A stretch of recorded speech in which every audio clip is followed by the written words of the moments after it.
I got another video for y'all. This Love After Lockup, season 2, episode 4. Let's get into it. So, Caitlyn might actually be more desperate and horny than Megan, because before they even got back to his mom's crib, she stopped on the side of the road and let him fuck in the woods. Don't get me wrong, everybody gross for kissing these motherfuckers right out the gate, not knowing if they've been touching that hard stuff and knowing that they ain't been brushing for real. But you took it a step further and fucked this nigga before he even got tested. He could have been somebody bitch in there. Hell, he could have made somebody his bitch in there. Let's see them test results before we do anything. Something that I noticed is bothering me about Marcelino is that Brittany gets no space. When they drove to the side of the road and she said she need a minute, he went over there with her. Then when they got back to the telly, she wanted to change clothes and shower and shit. And as soon as she got in the shower, this nigga got close to the door talking about some all hoof, all puff, and all blood. First off, let's not role play the big bad wolf and the 3 little pigs. Second, nigga, damn. Can I have a moment? And this nigga's on the same type of time as Caitlyn. Because before she even finished showering, he ate her yaya. Ya. Yeah.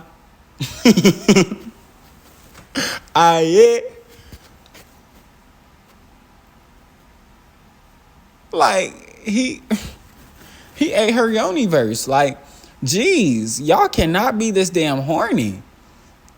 Like, okay, waiting for the test results, that may take some time. That's a little bit of a lengthy process. That's one thing. But to not even let the bitch shower? Like, to not even let her shower is wild.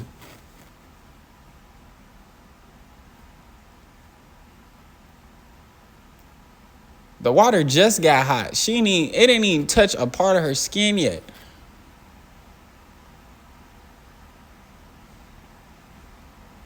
And you tearing the cooter cat up. Let me stop because I'm finna throw up. So Clint promised Tracy she was going to get to do whatever she wanted to do when she got out. And the first thing that they go and do is get her hair done. Clint was like, oh, how much is, her hair, whatever. She's like, oh, what do you want? Tracy's like, oh, let me get the highlights. The Mexican lady was like, $250. Damn, just for the highlights. Hey, these Mexicans in here taxing, nigga. Like, I ain't no female, so I could be wrong, but what the fuck?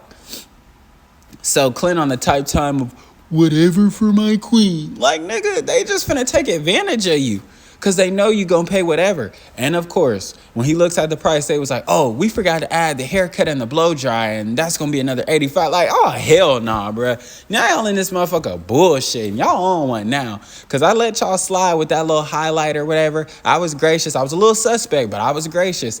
But now you gonna tell me another $100 for the haircut and a blow dry? Who the fuck is y'all?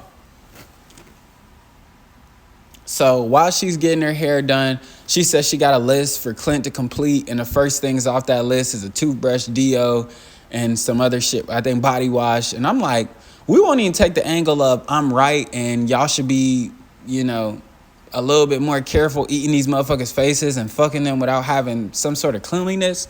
Let's take the angle of all that was the first shit she named. Like, I'm sure Clint would have assumed she needed it, but even if he didn't, I think that stuff would be scattered on the list. But for all the hygiene and smell goods to be up first and as specific as can be, I know she and that breath smell foul. That's just my guess. Marcelino starts trying to be on his alpha male, a certain dominance vibe, because he asked Brittany where should they be in a couple years, and Brittany's telling him that they shouldn't follow society's standards of where they should be at certain points of their life and relationship. And Marcelino's like, in prison, you have to look at it day to day. And now you out, you got to have a plan. Which I agree with both sides. I agree with Marcelino, like, we should kind of have an outline for this shit. But I also agree with Brittany, like, nigga, this is my first day out. This is my first meal. I don't feel like dealing with this shit. Let me enjoy a real dinner, eating at a real table and not one of them little school joints. Like, let me have a moment. So Mike said in his confessional when he got out that he was 15, but they charged him as an adult. And this is what I mean when I say motherfuckers that do crime are stupid as fuck. Of course you was 15 getting charged as an adult. You're black. Dummy. Like, the fuck? They're gonna say, oh, I was just another black man that they wanted to get off the streets. Duh.